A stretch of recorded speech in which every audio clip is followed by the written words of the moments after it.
উত্তরপ্রদেশ আলিগড়ে তোমার একটা মন্দিরের মধ্যে আই লাভ মোহাম্মদ লেখা হয়েছে না, 4-5টা মন্দিরে লেখা হয়েছে একটা ধর্ম এবং একটা ক্রিমিনাল ইস্যু তৈরি করছে, যেমন ঝামেলা লাগে, মারপিট হয়, খুনাখুনি হয়, কাউকে মারতে পায়, এরকম উত্তরপ্রদেশে এই আলিগড়ের কিছু হিন্দু যুবক চাইছিল। তারপরে তোমার এটা নিয়ে পুলিশ আসে এবং ওখানে কমপ্লেন হয়, একটা তোমার পুরো খারাপ পরিস্থিতি আছে যে মানে মারপিট হিন্দু মুসলিম মধ্যে।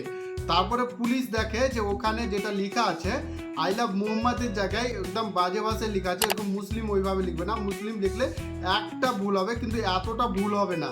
পুলিশের সন্দেহ হয়, ওই সন্দেহজনক জায়গায় পুলিশ তখন কি করে সিসিটিভি ডুরে সিসিটিভি ফোন কল রেকর্ডিং এসব ট্র্যাক করে। তারপরে 4জন হিন্দু যুবক ধরা পড়ে। তাদের ইচ্ছা ছিল যে একটা কমিউনাল ইস্যু, ধর্মীয় এখানে মারপিট হবে, তবে ভালো লাগতো ওদেরকে। অবশেষে পুলিশ গ্রেপ্তার করেছে। কিন্তু আমার কাছে প্রশ্ন, এখানে বড় বড় গদি মিডিয়ার কোনো আপডেট নাই, কেউ কোনো নেতা কেউ পোস্ট করছে না। আমরা কমেন্টে বলো কেন মিডিয়া এগুলো নিয়ে কথা বলছে না।